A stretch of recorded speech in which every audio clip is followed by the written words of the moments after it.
Hi friends, as I said in the last video, I thought that I have taken care of most of the topics of welding, but it's not ending and more suggestions are coming, which I'm trying to cover it up and convert them into the videos. I think these are all very essentially important suggestions which are coming up. Accessories play a very important role in any welding, and we must take care of them, address them, select them well, understand the functionality of these accessories and the attachments which are available. That really improves our way of welding, the quality of welding, the productivity of welding. So let's start on this welding machines and accessories part 3. uh, what we missed in the earlier two is getting covered here, and if you give more suggestions I will be happy to cover more and more, but let's make this complete series of welding so that nothing is left out and most of the welding processes are getting covered in this. We have not yet spoken yet about the EB welding, the electron beam welding, the laser welding, the plasma welding, and some more variants which have come up like A-TIG and M-TIG. So we will see if those are required for anyone, or most of us are going to use it in future, because these are currently used for very specific applications and not widely used, so I'm not trying to cover them. But let's go ahead with this presentation. Here we see a arc voltage and a weld Plannisher that will come in the next slide.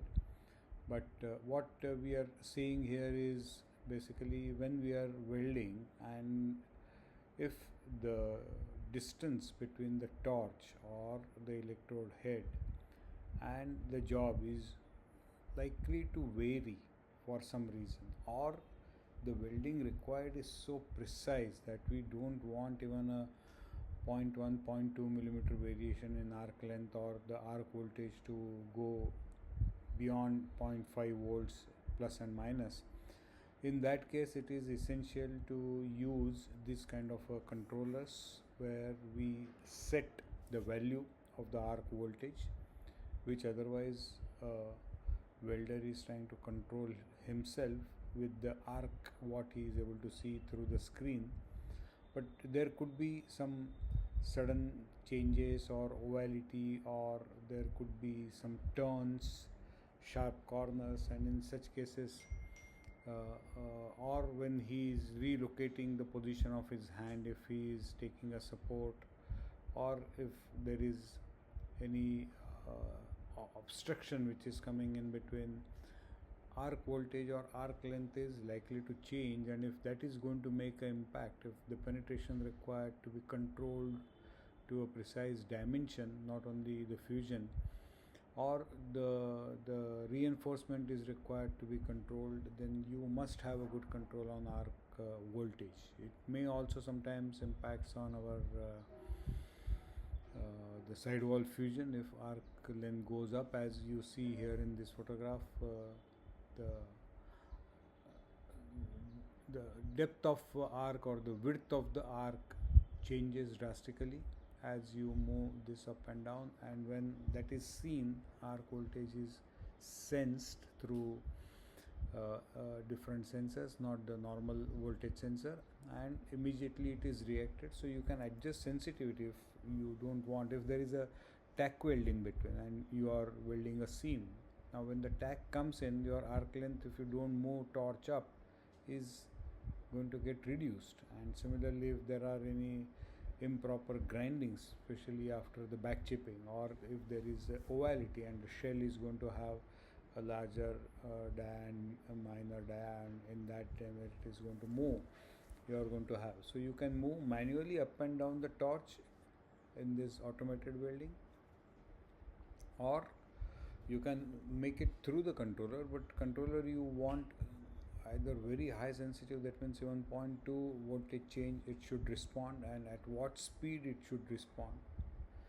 Everything matters, and fortunately electronically today you can control all of them. So this is a very good handy tool in case you want to put. It's nothing but a sensor connected to a y-axis slide, and it moves up and down the torch as it senses the voltage. Let's go to the planishing. Planishing is where you squeeze the weld. As you see here, it's more like a long simmer, or many times such attachments are available on long simmers or surge simmers, or you can have on column and boom. Basically there are two rolls, as you see here, the upper roll and bottom roll. Either you can move them like this, or you can turn 90 degrees and rotate it for the surge sims. This is for the long sim.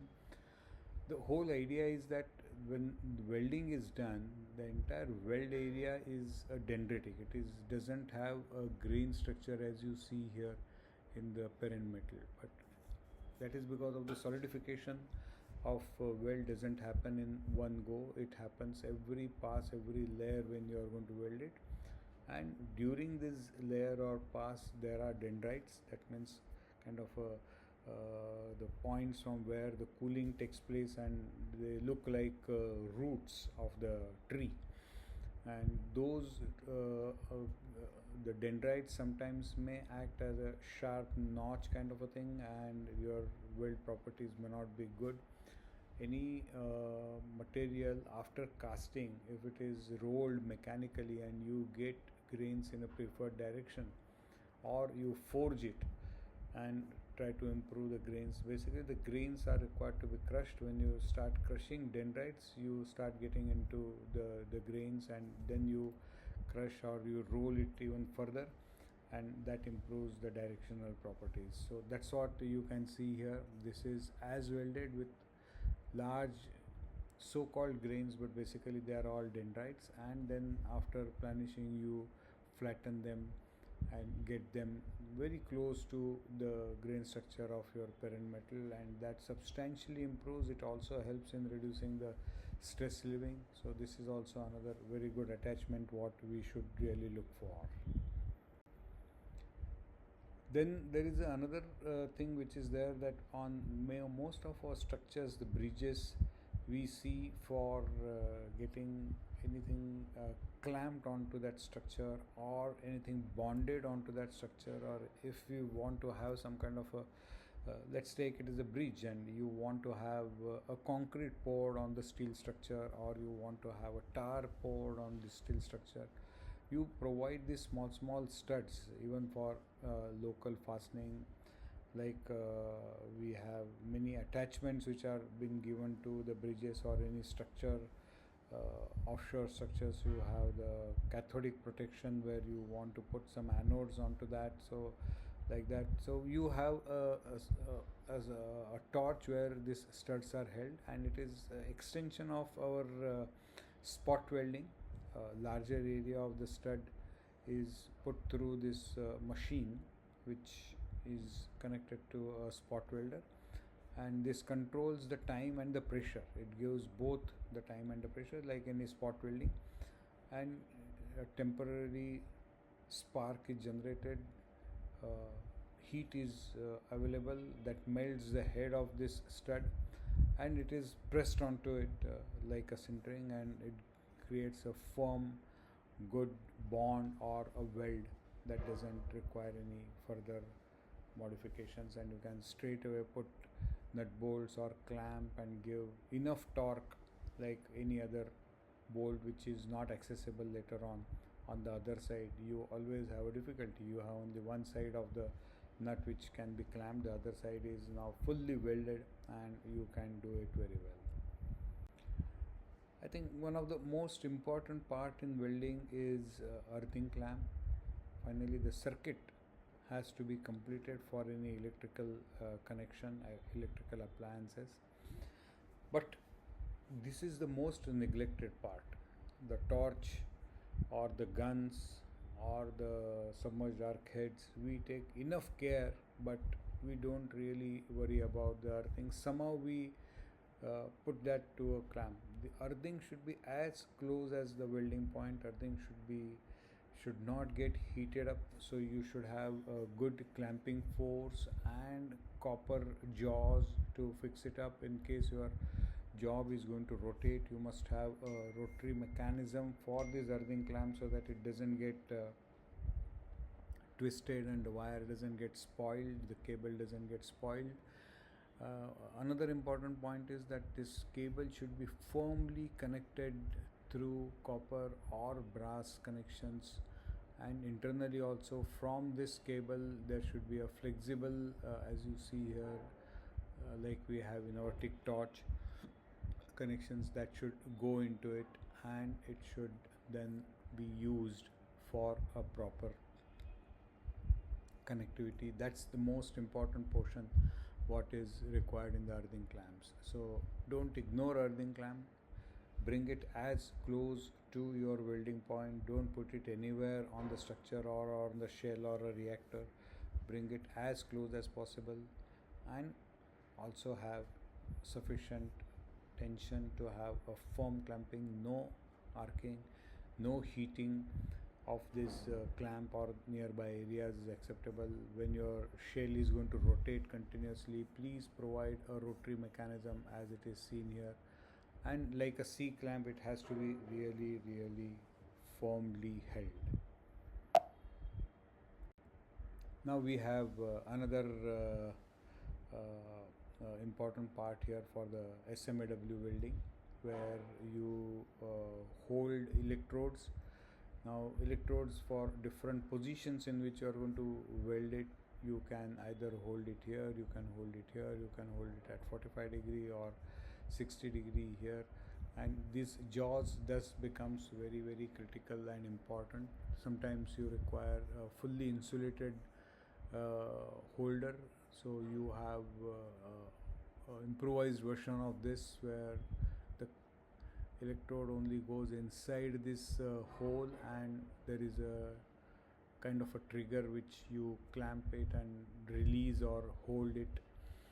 And the other part is that, like in the earthing clamp we said that the cable connection has to be proper. Similarly here also you see this jaws where the electrodes are going to get held has to be firmly fixed to the cable also, and therefore this mechanism goes inside this the body of the electrode holder, where you insert your cable and there are two grub screws in which you fix it. Now we are coming to a GMAW, where you see there are a number of parts. As you take it from the torch, you see you get electric current here to the from the welding machine or from the wire feeder, and that requires to be carried all the way from this point to the tip, where we are going to have a contact tip where we are going to pass it on to the wire which is being fed, as you see it here. And then there are electrical cables for trigger, and we have a gas cable plus insulations. In some of the torch you get even a good lens, what we'll discuss more in the GTAW or a tick torch. The gas nozzle on the torch end as well as onto the wire end, and the entire length of the torch, 2 meters, 3 meters, 4 meters, should be either water cooled or gas cooled, and accordingly this flexible copper cable, which is like a mesh, is pushed through a plastic hose, and the connections at both ends towards the head and towards the wire feeder needs to be firmly held. Electrical points for trigger of wire feed, current, those also need to be brought inside outside. And we have these other small parts where we have to take care of it. There is a good insulation, gas diffuser or a gas lens, and other holding easy this one, and it's all insulated into a good cover. So don't ignore all these parts. Every small part of this has to be taken care and preserved, replaced, maintained. There are anti-spatter compounds which are sprayed in these nozzles so that the spatter doesn't go inside the torch and get stuck, and if it gets stuck it may also affect your wire feeding, the gas flow, and may disturb the quality or may impact on the quality of the weld. Similar to MIG welding, we have TIG welding torch. Lots of parts again here where we are going to hold firmly in this collet the tungsten electrode, and then there are different ceramic nozzles, ceramic lenses, and the distributor or the diffuser, and like the MIG torch, this also has two ends where there is a tungsten electrode and the other end where it is going to get connected to the wire feeder or to a high frequency unit or to a welding machine. And all these parts, once again, like MIG welding, GMW, MIG mag welding, these are required to be preserved. Not a single part can be missed out. The gas distributor or the lens is very very important and critical in TIG welding. If not in MIG welding, we want to have a lamellar flow, and the lens helps in ensuring the lamellar flow. Connectivity of each of this should be good, because once again, like a MIG welding, TIG torch also can be water cooled or a gas cooled, has a cable which is flexible like a wire mesh and goes right through from one end to the other end, and helps getting the current to the tungsten electrode through collet. So till the collet tungsten doesn't get electrical current, till the time it is the flexible copper cable or the hose with cable is going to get you to that level, and it should not get heated up. Then we have another important accessory, the wire feeder, where you have two types of wire feeder. Either you have a two roll wire feeder like you see it here, where there is a wire feeder plus a tensioner, which is more like a bearing, which is, and this particular roll has a groove. Depending upon the wire diameter, you have to change this groove also, and there are settings here, how much torque you want to apply, how much pressure you want to apply, and that also sometimes becomes a very important parameter to be recorded and monitored while we are welding TIG or MIG, TIG with hot wire or TIG with the cold wire, and auto fade. Now the overall wire feeder is that you put a spool depending upon your type of wire feeder, either 2 kg, 1 kg, 5 kg, 7 kg, 12 kg, 15 kg, or there are large really continuous welding spools or coils available which are used, and then you pull and push. So if it is a simple mechanism like this and easy to feed wire like carbon steel, even two roll wire feeder is good. But the wires which are tough like Inconel stainless steel, they have a large spring backs, so they should be in annealed condition.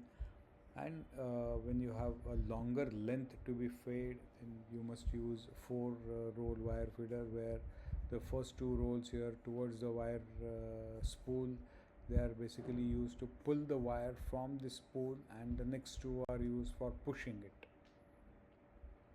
So we have another unit here like a high frequency unit. Now most of the new power sources don't require this high frequency unit to be separate. Like in previous cases, a rectifier, you want to convert from SMW to TIG welding, you need to attach a wire cooling system, water cooling system here, and a high frequency unit, where you superimpose a high frequency for a short duration or for a continuous. In aluminum you use continuous, for other materials you use only for initiation of arc, where you don't touch tungsten.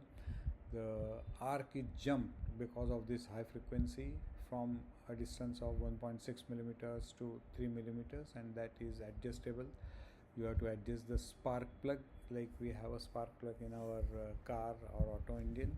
Similar spark plug is used here, and that creates, without actually touching each other, the tungsten, because if the tungsten touches and gets stuck, it will get embedded into the parent metal and it will be a tungsten inclusion. To avoid tungsten inclusion, you have this mechanism where you superimpose for a short duration in non-aluminum, and in aluminum, because it is AC, you continuously keep high frequency on and you weld it. But the latest power sources are inbuilt, or they have a special mechanism where you actually touch tungsten, where you produce a very low current, tungsten doesn't get stuck or doesn't melt, and then you lift it up. So as you lift, that is sensed, and high voltage is being pumped in, that makes the arc to jump from a small distance to a big distance, and then it gets stabilized with the current ramping up to your desired value. This is similar to our earlier wire feeders, where we have two possibilities. Either you feed a wire, as you see here in these two, but in submerged arc many times you use a strip also, uh, right from 25 millimeters to as high as 150 millimeters, and a huge surface is covered in one go, and it's very very productive methods. Either submerged arc or the electroslag transfers are being done. Same mechanism like any other. You have a 2 roll or 4 roll wire feeder, but important point when you move from wire to your strip is that the strip has to be fed uniformly. If especially your width goes beyond 50 millimeters, ensure that uh, from both these shoes which are here used to transfer current, they are in as much as percentage, more than 80% contact with the strip which is being fed, and the consumption of the strip is almost uniform. It's surely going to have little more consumption on the edges because of the higher current density of the electrical characteristics, but there are mechanisms where you actually put some magnetic superimposition and try to make it uniform, and consumption is also uniform. That gives you a very good quality. It is largely used on the overlays, but sometimes it is also used as a part of the butt weld, and you achieve certain properties. So in this video we saw lots of additional features, facilities, accessories which are recommended to be used or required to be properly preserved. The electrical connectivity in each of these accessory and its sensitivity to be maintained or adjusted, and you have to really set good parameters. So like you have voltage, current and speed, the three main parameters. Lot of other parameters also play an important role when you are going towards the automated process, and that's where I thought that inclusion of this in our series of videos is important. You are getting, I'm not giving a complete picture because of the time constraint. I don't want any video to be more than 30 minutes, so that you can at a time take one video, go through it, and then go on to internet, go on to your textbook, go on to your practical field or where you are working, and see for yourself, learn more, understand. And in case you have any doubt, and if I'm able to help you on that, please text me as you have been doing after seeing my videos, and that will improve and make this series of welding videos almost towards a perfect video book. And today, instead of reading, I think seeing, taking advantage of this digital media is going to be very very helpful. PowerPoint presentation is also helpful, and let's make it easy to read, easy to understand, easy to see ourselves. There are lots of links we can share with each other. Good videos have been done on each of these accessory and processes, and after having seen these videos, you will be able to understand them much better and clear, and deploy them in your use. So all the best. As we said, let's do welding a fascinating thing. Jai Hind.